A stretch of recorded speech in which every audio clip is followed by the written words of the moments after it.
Made in Hollywood. The horror thriller Five Nights at Freddy's is made in Hollywood. Oh, I was aware of the film adaptation before I was familiar with the game. So as soon as I heard about the project, I started diving into the game and the franchise.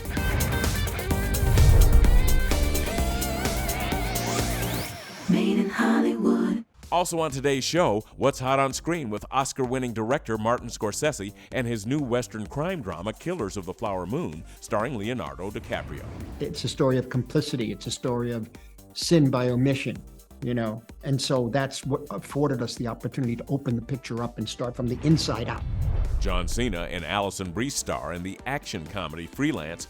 Chris Evans and Emily Blunt get caught up in a criminal conspiracy in Pain Hustlers, plus season 2 of the romantic adventure series, Billy the Kid. This week on Made in Hollywood. Made in Hollywood.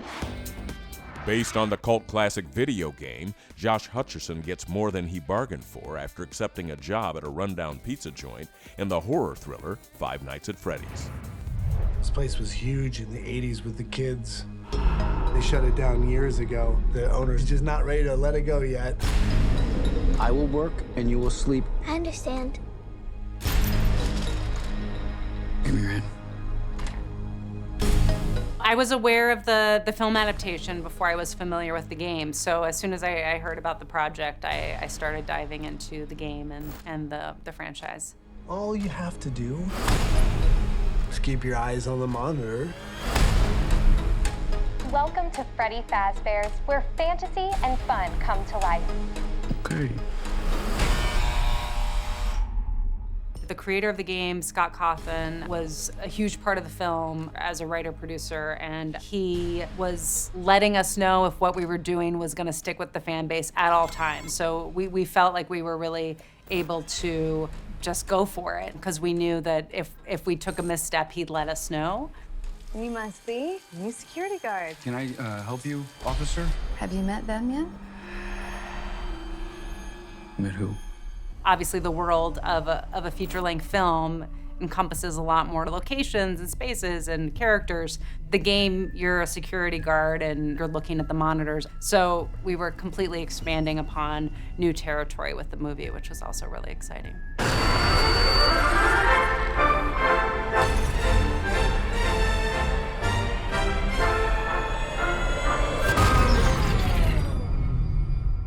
Our lead character, Mike, takes a job as a night security guard at an abandoned pizzeria. It's closed down and it's haunted, and there are killer animatronics walking around in his midst. Ghost children possessing giant robots.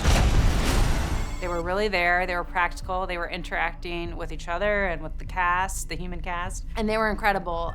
We took a lot of love and care in terms of designing them to make sure they were accurate to the designs of the game, but also, you know, expansive and three-dimensionally alive in a way that no one had ever seen before. So it was so exciting to get to work with Jim Henson's company on that. The police searched Freddy's. Hey. They never found the kids. What the heck? Josh is really incredible. He's such a sweet guy. He's so talented, and he was really, really invested in the Mike character, and just every day was looking for ways to make him truthful and a really layered character to take this journey with. Bobby, go!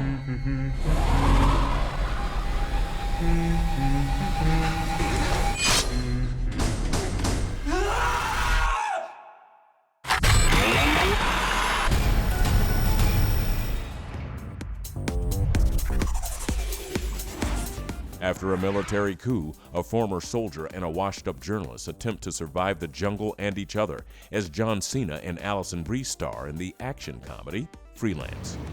Do you know that feeling when you're doing exactly what you were put on the earth to do? The one where it's like everything inside you is moving together in harmony with the universe. Me neither. But, you know, one can hope, right? It's interesting because I didn't know how to take it. When you open the first page, you don't know what to expect, right? And I was like, okay, so it's South America. And then I realized very shortly that it was actually more comedic than I expected, and I loved it. I'm running a business, and right now that business is getting a journalist and an out of Paldonia. No. It's a one-off. No, no, and no. Most of my previous work is really like dark, like, thrillers and with very little humor, actually. And I was so happy to find something that would combine action and comedic, component to it, actually. It was very interesting. That's why I liked it, I think, because it was different. Nice. 20 grand says you are. Welcome to Polonia. President Venegas, so nice to meet you. They're all very, very, very funny people. I mean, John is hilarious, on camera and off camera, and Allison is known for comedic work, so it was very fun to work with them both.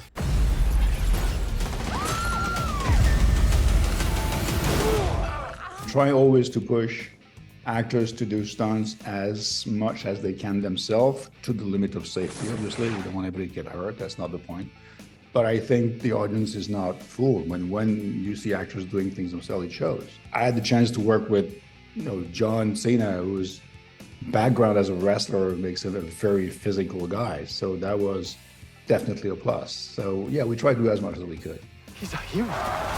I'm with the president of a country in the middle of a coup. This is the scoop of a lifetime. You gotta be alive to have the scoop for a lifetime. It was my first time in Colombia. It's a great country. There's great crews, great locations. Shooting in Bogota is like shooting in every other city. It has its pros and cons, like everywhere. But the fun part was shooting in the jungle. Yeah, it's not gonna be comfortable. Yeah, it's gonna be too hot, and you're gonna be sweating, and you're gonna be beaten by all kinds of insects, but it looks so gorgeous. We never should have come. Let's go. You can't just leave him. Their characters, though, are supposed in the beginning to hate each other. Run! Run! When I got on board, John and I almost got on board at the same time. And then we casted Allison and Juan Pablo in a very, very short time, actually. And the chemistry went really well immediately. Oh, my God. Oh, color me impressed, Mr. Petit. Not petit at all. He starts in a very unhappy place because he cannot be a soldier anymore, got wounded, and is having like a very unhappy civilian life. And he gets back to doing what he likes, and within that finds balance again with his family. So it's both a personal thing and a global, journey, let's say. Tell me you got that! Run!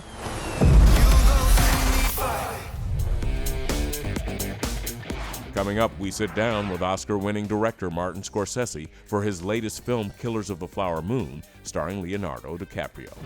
To find out where to watch any movie, check out Moviephone.com.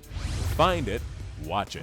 It's a story of complicity. It's a story of sin by omission, And so that's what afforded us the opportunity to open the picture up and start from the inside out. Made in Hollywood. Made in Hollywood. Here's what's hot on screen. Based on the best-selling novel, director Martin Scorsese weaves together an unlikely tale of romance, murder, and betrayal in the Western crime drama Killers of the Flower Moon, starring Leonardo DiCaprio. The Osage, they have the worst land possible. But they outsmarted everybody. The land had oil on it, black gold. Money flows freely here now. I do love that money, sir. It was very important for me. As soon as I saw the book, they gave me the book, and I said, well, if you want me to be involved with anything that has to do with indigenous people and Native Americans, I said I had an experience in the 70s where I began to become aware of the nature of what their situation was and is. They have the say. Who gets the oil?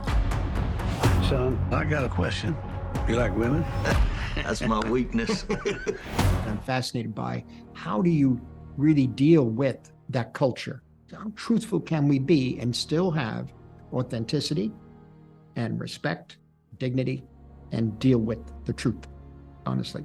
That story, when I read it, indicated to me that this would probably be the one that we could deal with that way. Well, we mix these families together, and that estate money flows the right direction. It'll come to us. Shomikasi. That's how you are. I don't know what you said, but it must have been Indian for handsome devil. All I can tell you is those prairies are quite something. And they open your mind and your heart. They are just beautiful. And so I said, where do I put the camera? How much of the sky? How much of the prairie? And then I began to realize that the land itself could be sinister. In other words, you're in a place like this and you don't see people for miles, you can do anything. Particularly, it turns out 100 years ago. When this money started coming, we should have known it came with something else. You can make the law work for you if you're smart enough, as we know now.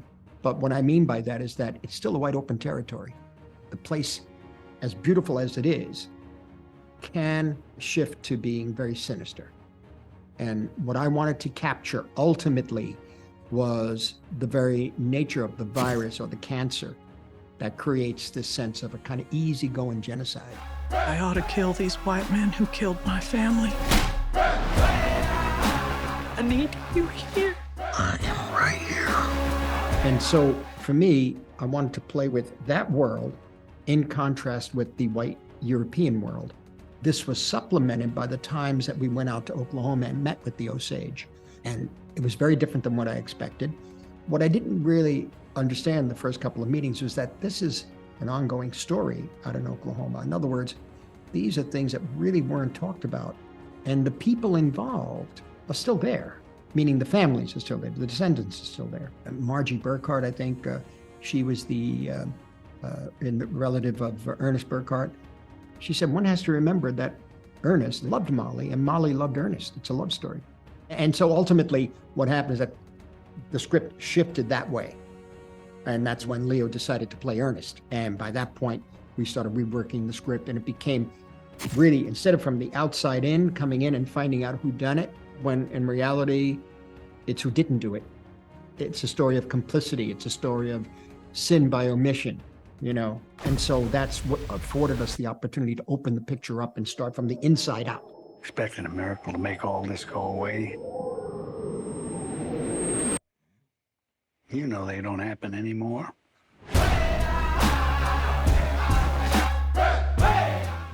To find out where to watch any movie, check out MoviePhone.com. Find it, watch it. Up next, Chris Evans and Emily Blunt star in the crime drama Pain Hustlers, and we also head back to the Old West for Season 2 of the romantic adventure series, Billy the Kid. I think it was really important as we created our characters to introduce the audience to characters that we could still empathize with and understand. Made in Hollywood. Made in Hollywood. Now available on your home screen. A new job places a blue-collar single mom in the crossfire of desperation and greed in the revealing crime drama Pain Hustlers, starring Chris Evans and Emily Blunt. I will not give up on myself. I will not give up on my dreams. I will make my life count. You're gonna get through this. It's who you are. I will make my life count. We came through it through a journalistic lens. It came from an article written by Evan Hughes, and then our screenwriter, Wells Tower, was a journalist himself. And we knew nothing about the opioid crisis in the UK. And I read Evan's article. It was my introduction to something that had been going on for years and years in America. So it was shocking to me, and it felt immediately compelling to craft and build a story. Only 2 years of high school? Well, I left to pursue a career in sales. Cutco, what is that, like steak knives? Yeah, it was other kinds of knives too. Mm-hmm. Give me a shot, please. I think it was really important as we created our characters to introduce the audience to characters that we could still empathize with and understand. It's a long odds lottery ticket buried under 1,000 rejections. And you gotta have the grit and the balls to reach down and scratch it. Our process started with all of us, but Wells in particular, really reading through thousands of pages of court transcripts, interviewing lots and lots of people. Even though it's inspired by, and a lot of these characters are fictional, they're based on real people. A case in point is Dr. Lydell, who's the the dodgy doctor who writes all those prescriptions. But we didn't want to fashion a monster, someone who just seemed like a villain. And that was what we wanted to do with most of our principal characters. Work like your back's against the wall. Own your territory. Own your territory. Own a territory. Really what ended up taking over was this story of Liza Drake, this character, this fictional character that we created. We love that character because she is ultimately, aspirational, ambitious, a little bit greedy, but she has dreams. She wants to do the right thing. She wants to do the right thing for her daughter. She wants to follow the path of the American dream, which we're all presented with. But in doing it, when the rules are broken, things can go wrong. I will make my life count. I will make my life count.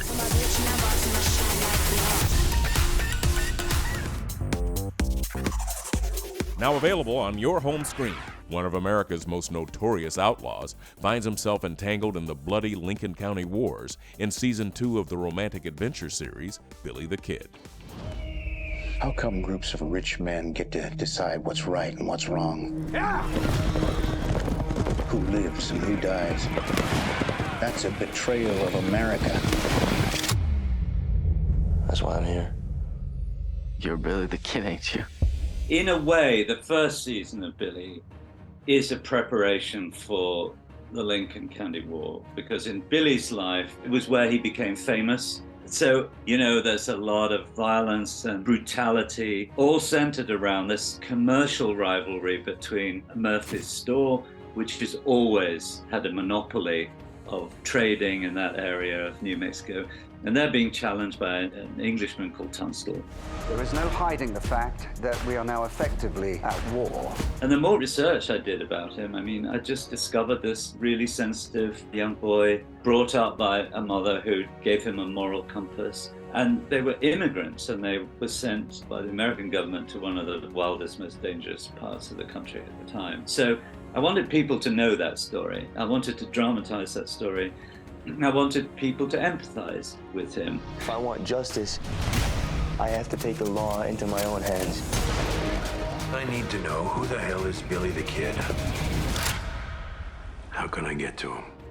We are in a different world now, and it's darker, it's edgier. It's still about the things that Billy cared about when he was growing up, that is to say, immigrant issues. He sees what's happening to the Mexicans. And Billy, in the Lincoln County Wars, takes a leadership role, and he has a profound sense of the injustices of the world and America at the time, which a lot of young people do. So in a strange way, these issues are contemporary. There will be a lot of bloodshed. And let there be bloodshed. We have a war to win.